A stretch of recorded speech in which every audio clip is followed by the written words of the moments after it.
I'll say before we get going, Jimbo, any reference of a Reflo derby is £5 in the kitty. We are not having none of that nonsense. Seen enough horror movies at Kenilworth Road that hopefully this isn't one of them. I needs to go back to America and stay in America very, very quickly. So I'm more than happy that we've got football on Halloween. And I don't say this just because he's Welsh, but as that sort of Nathan Jones effect, I think. Tell you a little secret here, though, because when Luton were looking for a new boss very recently, this man here, thought as an outside little bit, Robbie Savage. Clearly it's on television because of the two men who are in the dugout. Robbie Savage is contracted to TNT Sports. Jack Wilshere is probably the most high-profile representative in the first round of the FA Cup.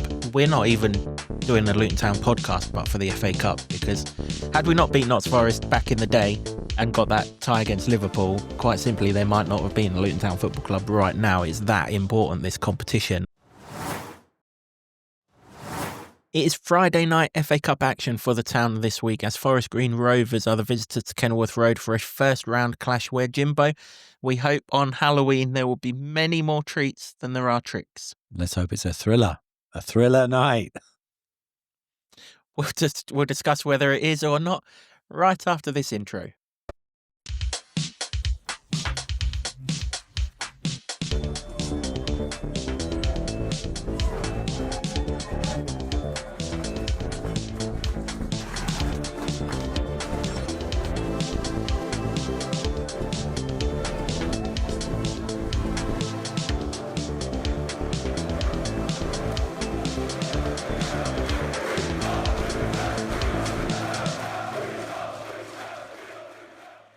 Hello everyone, welcome along to another episode of the Luton Town Supporters Trust podcast, the award-winning, longest-running Luton Town podcast, having scooped bronze in the Best Football League podcast category in the Football Content Awards. Once again, the show is in association with Solid, providing opportunities, provisions and assistance so our academy can fulfil their potential. As I mentioned prior to the intro, we are looking ahead to FA Cup first round action, Luton Town against Forest Green Rovers, Friday night, 7:30pm kickoff. If you've not got a ticket to this game or can't make the game, then TNT Sports 1 will be your friend. I'll say before we get going, Jimbo, any reference of a Reflo derby is £5 in the kitty. We are not having none of that nonsense. I think Reflo should be paying me for that. I put a tweet out on that, and about 3 or 4 hours later, they decided it was the Reflo derby. So I'm having it, but I won't say it anymore. Come on, lads, reimburse the man. Give the man what he needs. I should just say we're going to review or look back on the Brighton game and the Forest Green game all in one podcast on Sunday. We're recording this prior to the Brighton game because it's a pretty busy week. So that's why if you hear any references that are slightly out of date because of that Brighton under-21 game, just sort of time stamping that. As you've seen, I've got the Lutonian journalist James Cunliffe with me, and Jimbo, whenever Forest Green are in town recently, I say recently, over the last decade or so, it's been party time. Last home game in the conference, they were the visitors.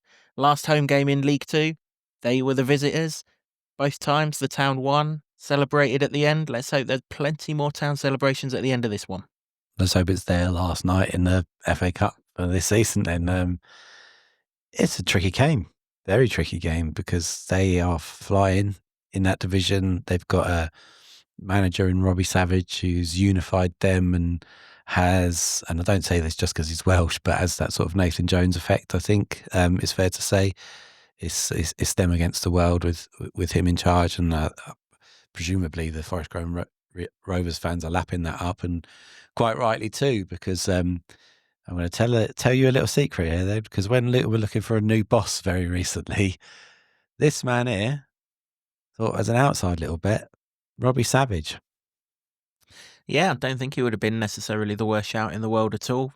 Because of what you just said, because of the Nathan Jones sort of vibes around it, absolutely.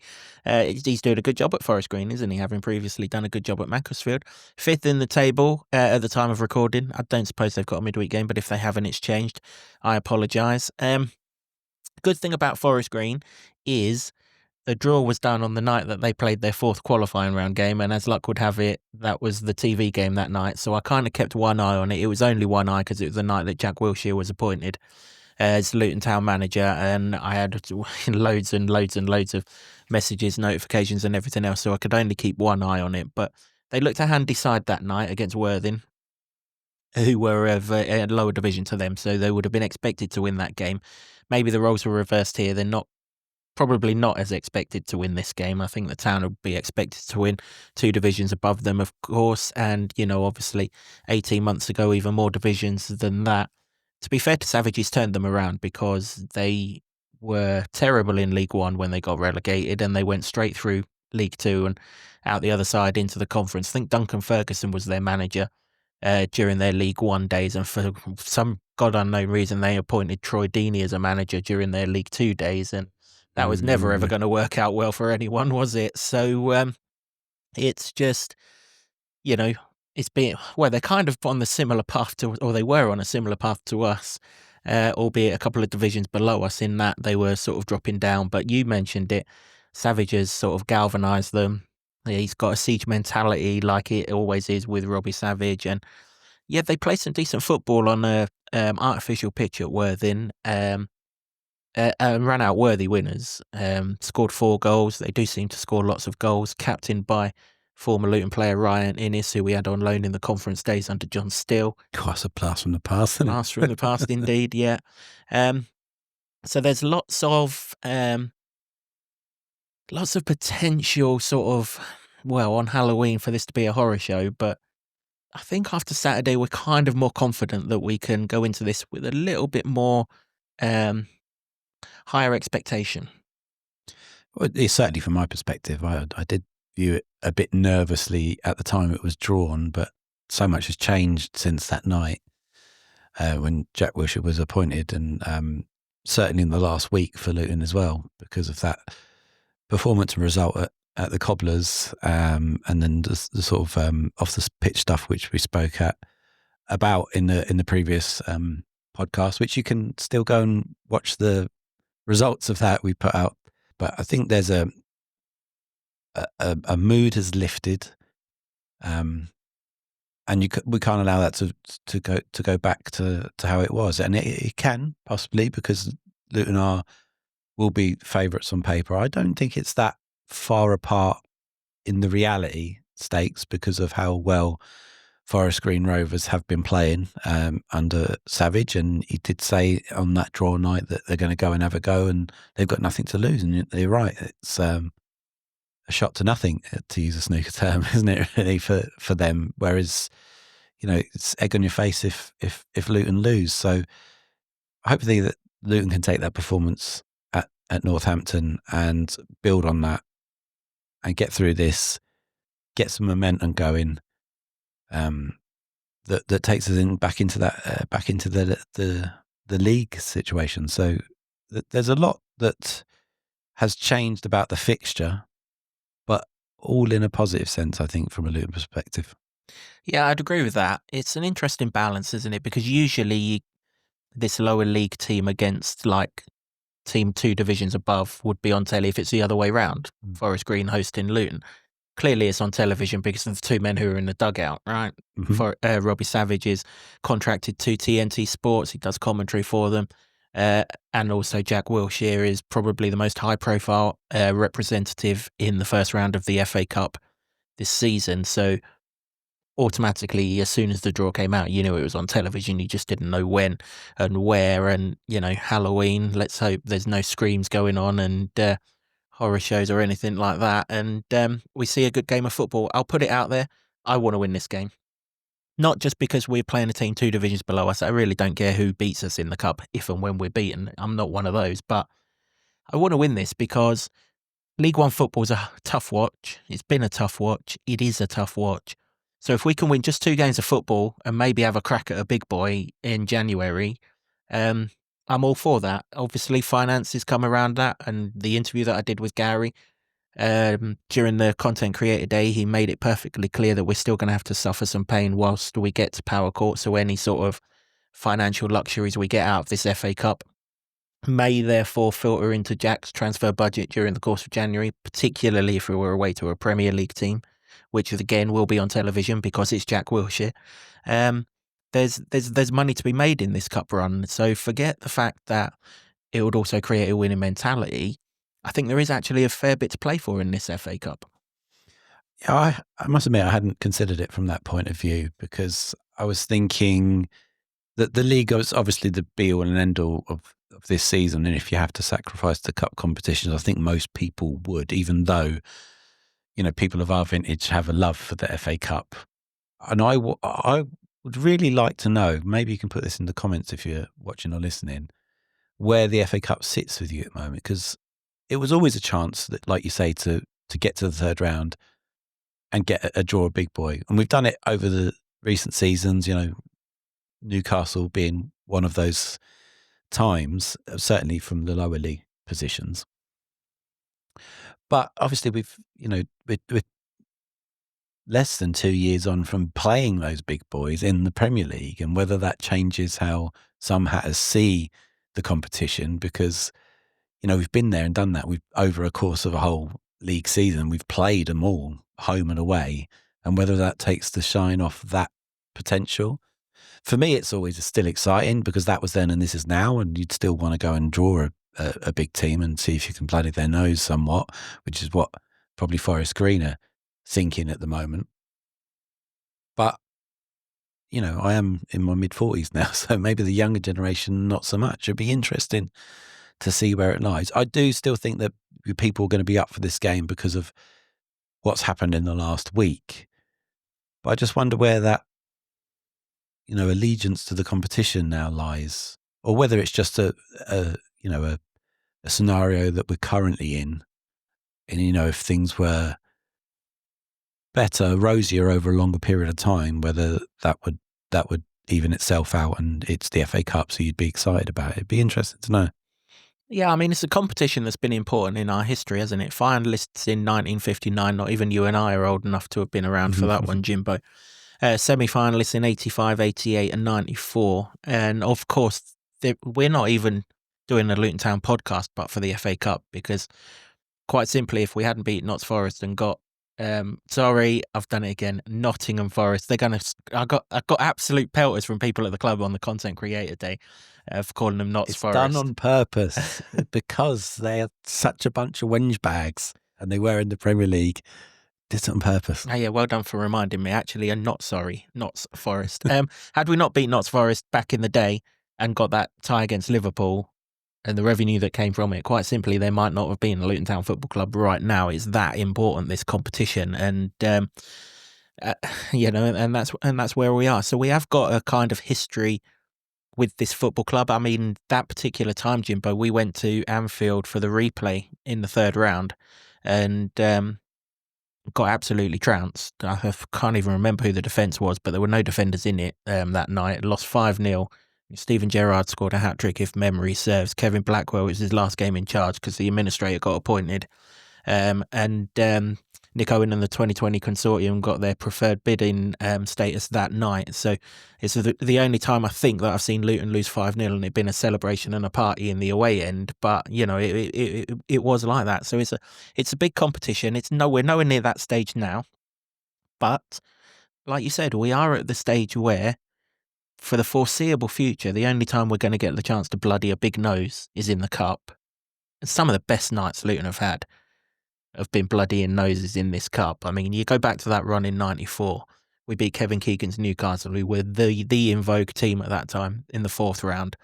Scott Oakes basically made his name for himself in the quarterfinals of that competition with a hat-trick against West Ham. It is unprecedented. You mentioned the Newcastle game. We had Chelsea down here when they were European champions, and we led them after however many seconds with Reece Burke's header. Another great night, and so many that I could reel off, and there's plenty of them, and I'm sure you're all going to have them. Liverpool were down here as the European champions under Mike Newell, and we were 3-1 up on them. Norwich, Wolves.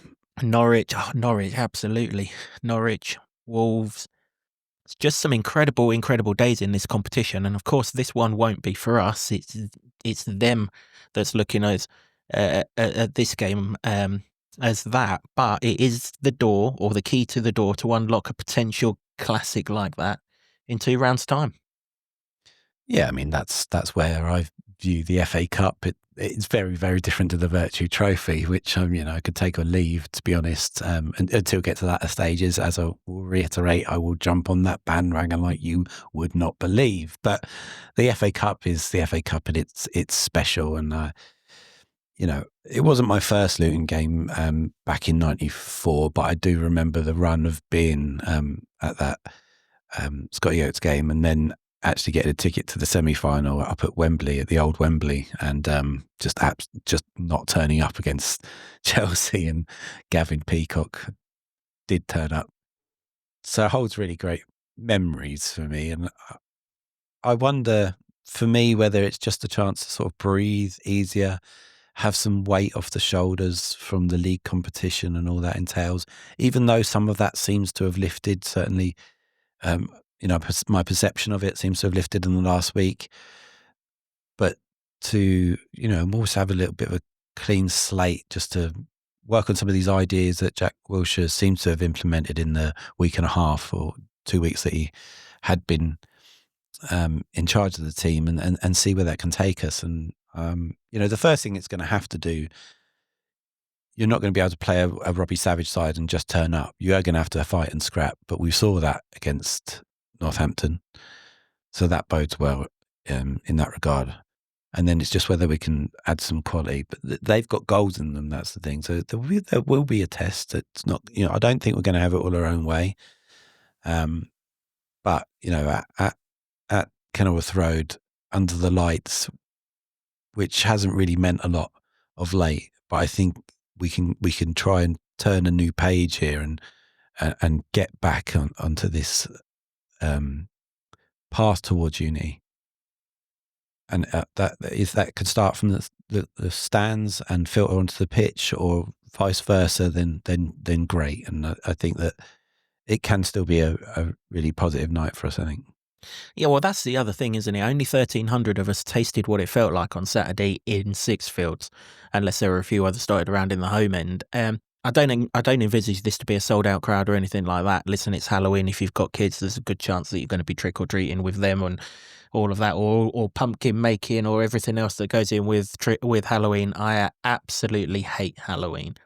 That needs to go back to America and stay in America very, very quickly. So I'm more than happy that we've got football on Halloween. Seconded. I mean, I'm not going to be one of those people that are out knocking on doors. I will be at Kenilworth Road for sure, because it's not for me. I like a good horror movie. Halloween can do one there. Seen enough horror movies at Kenilworth Road. That hopefully this isn't one of them. Yeah.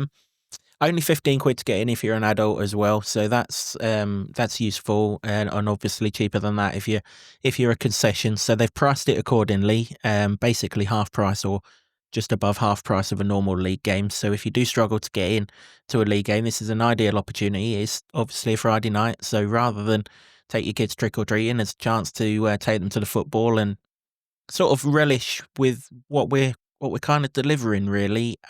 We don't know enough about Forest Green. We're not going to do them an injustice of claiming that we are, so we'll concentrate on Luton here, Jimbo. I think we will have gone weaker in terms of team selection, rotated lots more on Tuesday night in the Virtue Trophy.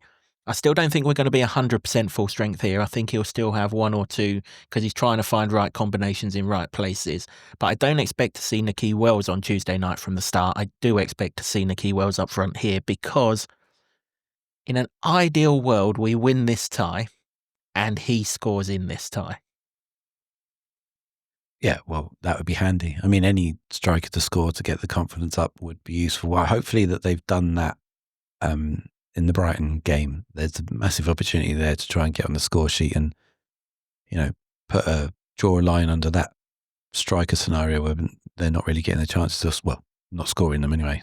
Nicky Wells did get the chances at Sixfields. He needs to put some of those away if they happen. But let's be positive and think that they did create the chances from open play, and that's not something that we have seen too often before.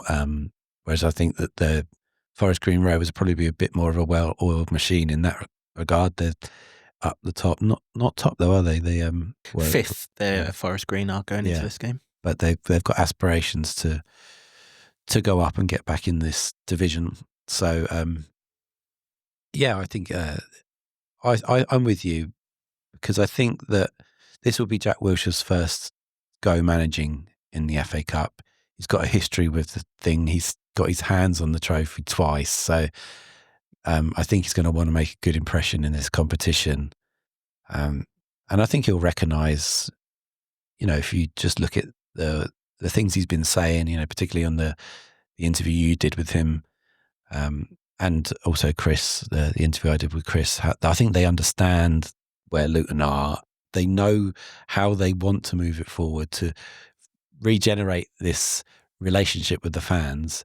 And I think that they're savvy enough not to go into that competition and, have one eye on Stockport or something like that. I just don't see that happening. So I think, relatively strong side against Forest Green Rovers, because it is a tricky tie. Yeah, I hope that's the case, because, if you go back to the other cup, the Carabao Cup, all we heard at the time was how we had a squad of players that need to bed in and adjust and gel with each other. And then we made God knows how many changes, and you're like, well, that was a waste of everyone's time, wasn't it? They beat us 1-0, and, to be fair, I think we're the only team Coventry have only scored one against this season. Every other time I've looked at them since, it's been 3, 4, 5, 6 and 7, hasn't it? So we've kind of done well on that front, but it was just pointless. Jack's obviously trying to build a winning mentality. He's obviously trying to build a new style and a new comfort with the football, which we've not had as a football club for a long time, save for that 3-month spell that Rob tried it towards the end of the Premier League when Ross Barkley was here. So yeah, we do need to take it seriously. I wouldn't expect the same 11 that went out at Northampton, because we had Izzy Jones on the bench at Northampton. We had Hakeem Adofin on the bench. Now, we don't know how much, if any, game time they've got on Tuesday night. And if they've got some game time on Tuesday night, maybe that will mean they don't get as much game time here, or one gets game time Tuesday, the other gets game time here. We also believe Ali Al-Hamadi is in contention or not too far away from featuring at some point in this game as well. So absolutely fine to get those three in, because those three are going to be massive players for us for the remainder of the season. But apart from that, probably get a goalkeeper switch, although James Shea will play on Tuesday night. Generally, football clubs give the cup games to their number 2, don't they? So I wouldn't be surprised if James Shea gets a second game. But then in front of that, there's a lot of options all of a sudden. There are, because of the players that have come back. Just to have Adofin and Izzy Jones back off the bench at the weekend at Northampton was a relief, and both of them made absolutely key interventions in that. Izzy Jones set up the goal, and Adofin preserved the 3 points for that goal line clearance. So that's a bonus. It was always so many players out injured. You get them, even half of them back, it's going to feel like new signings, the ones that haven't kicked the ball, but the reinforcements it brings anyway. If we can get, pretty much all of those off the injury treatment table, I think only Elijah Adebayo is going to be touch and go as to whether he plays this season, or that's how it was described last time I asked a question about Elijah. But certainly Shandon Baptiste as well. Sorry, I forgot about Shandon Baptiste, and I don't mean to be frivolous, but he hasn't played a lot anyway, so I wasn't really thinking about him. But, Jacob Brown has been back on the grass and presumably getting closer. He was almost half out the door in January transfer window, in Barca Medical. So these are questions, we can ask about these players that come back, because it is often a good opportunity to get fringe players or players that need minutes to get some legs into them. I wouldn't necessarily think that Brown would come back, but I think it might be a good opportunity, if available, for Ali Al-Hamadi, and we get a chance to see him, and more minutes for Izzy Jones and Hakeem Adofin.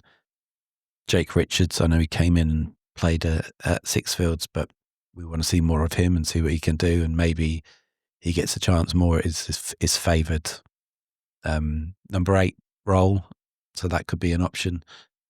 But all of a sudden, it does feel like that we are being able to play square pegs and square holes, and get these players back that also have competition, to fire up the player that gets ahead of them for that particular game.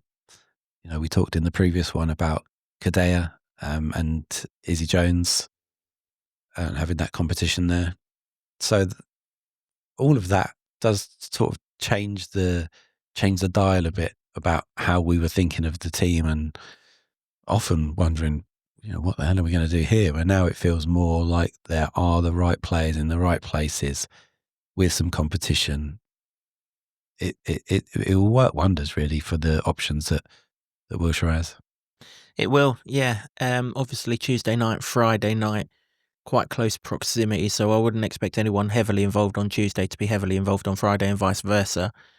I do think that the 2-8s on Tuesday will be Zach Nelson and Jake Richards, and then I do think we'll go back to, assuming he's fit, we'll go back to Clark and Fanny for the 2-8s in this game.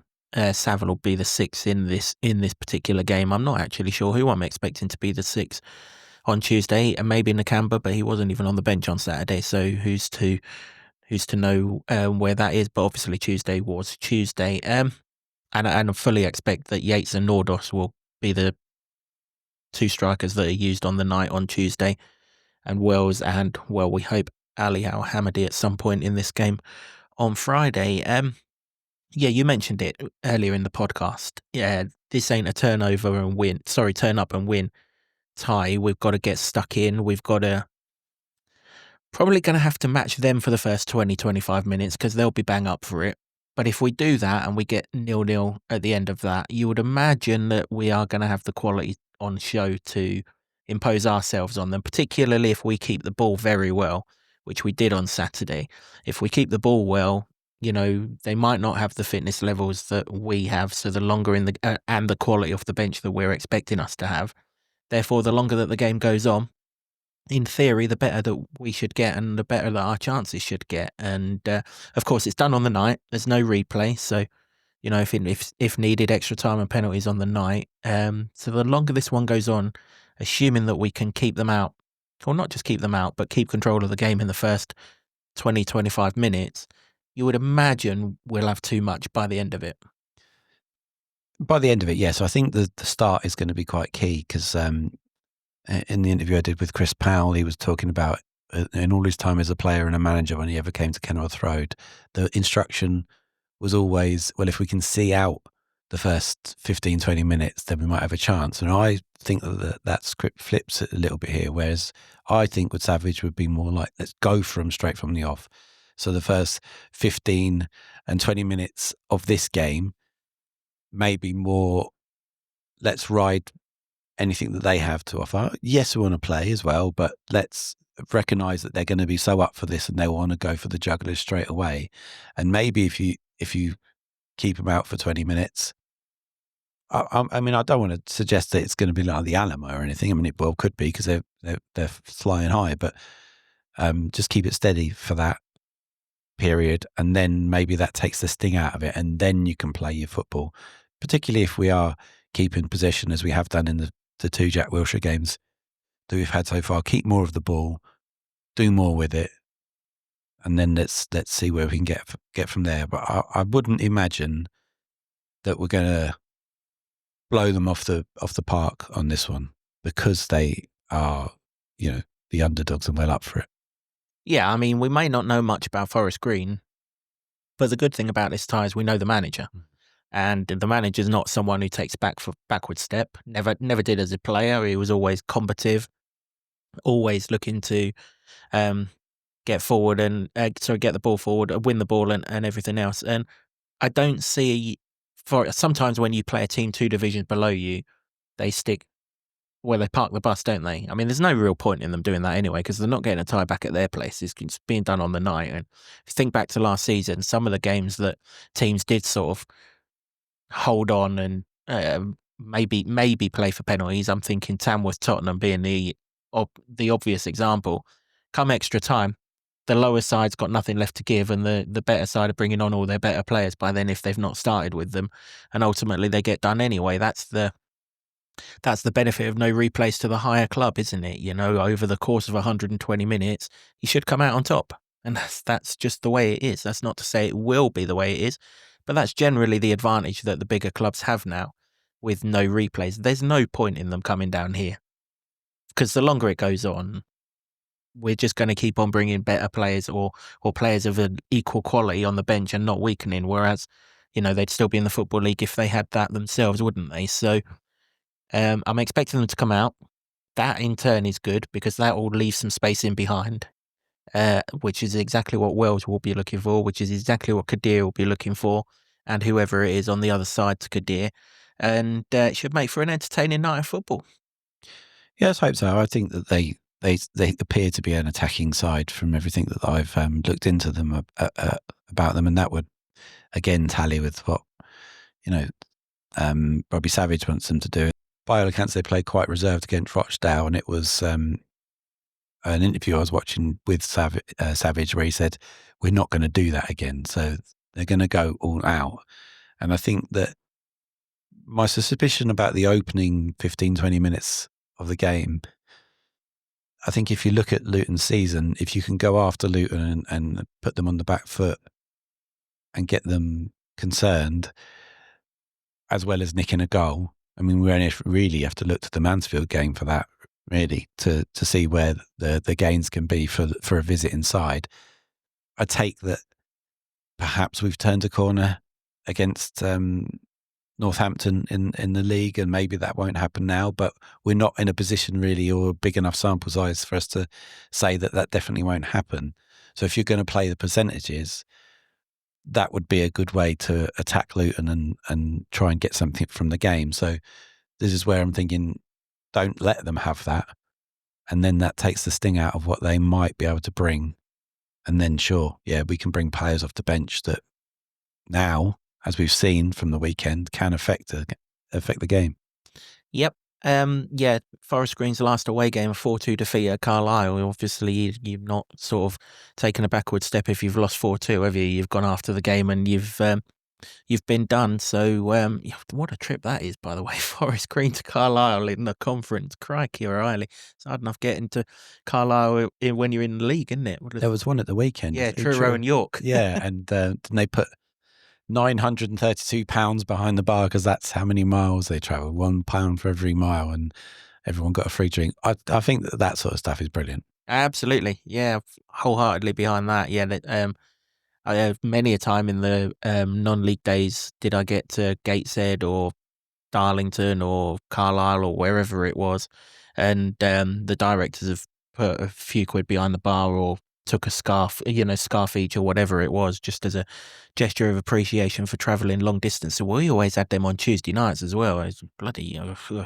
One of my memories is of actually Forest Green. The first season in the conference, and we went there. I remember parking up in the car park of a leisure centre in Nailsworth, which was also doubled up as the ground, or it was next to the ground, adjacent or something. You'd be able to tell me about this, but I just remember getting there early, and then the Luton fans and the Forest Green fans were allowed in this sort of big hall where they had food and a bit of drink, but there was no segregation. And it always made me laugh because we'd come from the Football League where that was just par for the course. And then suddenly the Luton fans are allowed to be in with the Forest Green fans, and it was a bit of a sort of primary school disco effect where the Luton fans were down one end going, what do we do here? And the Forest Green fans were at the other end. No aggro, don't get me wrong, but it was just a very strange atmosphere that Luton fans hadn't quite grasped. Oh God, we're in the conference now and this is what happens down here. But very bizarre memory that I have of that conference beginning. Yeah, we've had some right meetings with this lot. As I say, last two times they were here, 4-1. I think it was Cullen who scored a hat-trick that day to round off the home season in the conference. That was a bank holiday Monday. I remember it really well. We got the conference trophy that day. So all the celebrations up in the director's box. I think Pelly lobbed Andre Gray's boot somewhere up to the top of the main stand, which I'm pretty sure will still be there unless the wind's blown it down. And then, like I say, last home game in League Two as well, 3-1. Hilton scored that day. Collins must have scored that day. He scored every day in League Two, didn't he? Last home game in League Two. So usually it ends well when Forest Green come to Kenilworth Road. This ain't a score prediction game. We're only doing that for league games, but Are you expecting goals? How are you expecting it to go? I'm expecting it to go all the very way to the end and a penalty shootout, a very long night. I think, Wales to score the winning penalty? well, wouldn't that be something? Yeah. Yeah, a redeeming penalty. Yeah, I just think that it's going to be a keenly contested match. They're going to really be up for it because they can sense that they could get something here. Maybe that's been taken down a notch or two by the performance at the weekend. If Luton had suffered another Mansfield there, then they'd have smelt blood like you wouldn't believe, I think. But I don't think that's going to deter them. They seem to be a side very much in the image of the manager. You know, we've spoken about exactly what he was all about. So I think that they'll come here and they'll really fancy it. We've got to show the same. But I'm more confident that we will now because that's the bar that Wilshere and Powell and Cole have put in. We can't do anything but fight first before we won't play. And I like all those words that they said about that aspect of the game.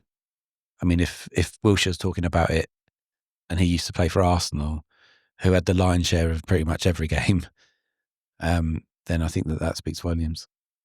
Yeah, I agree. I actually think we'll win the game. I think we'll win the game in 90 minutes. You mentioned it earlier. There's no league pressure on this one. I think that will relax those who are just lacking in a little bit of confidence. No reason to have any shackles on in this game. Go and perform. Go and show what you can do. There'll be a half-decent crowd. Go and show everyone what you can do with the ball at your feet, and go and show the manager that you deserve to play at Stockport next Saturday. And yeah, I think it'll be competitive in the first half an hour, 45 minutes, but I do expect our class to shine over the course of the 90 minutes, and I think we'll get through into the next round, and hopefully the draw is equally as kind to us in terms of a home tie as this one was. That draw will obviously take place, I think it's the Monday after the game. I think there's a game on TNT Sports on the Monday night, and they'll do the draw like they did for this one in that, and let's hope Luton are in it. I can't remember exactly what ball we were drawn out, but we were drawn out very early in that draw, so we'll be a single figure number for that draw, but that'll all be revealed if we're in the draw. That's pretty much it for this episode of the podcast. Thank you so much for all your support of all of the content that we've put out over the last week. We really, really do hope that you've enjoyed all of the content, whether it's the podcast that Jimbo and I have done, the instant reaction I did at Northampton, or all of the interviews that we did on the content creation day. It's all been absolutely well received, fantastically so. Once again, if we can just ask a little favour, all of the videos that we did from the content day, if you can just like them and just give them as much sort of appeal as you possibly can, then if the club are going to do that again, or they see the amount of reach that those videos got, it might entice them to do it even more often than what they currently plan to do, and it can only help us, can't it? Absolutely. I mean, I hope they do that as a more regular thing anyway. I've seen the goodwill that's come from it. I mean, I'm only talking of ours at the moment because I've not seen the other content creators' videos. I look forward to seeing them all and seeing what came out of them, because I think it is ultimately a very positive step to change the narrative, you know, among fans. You've ultimately got to go and win football matches. I mean, that's not going to change, but from the things that they can control, it's a very shrewd move. And yeah, let's hope so.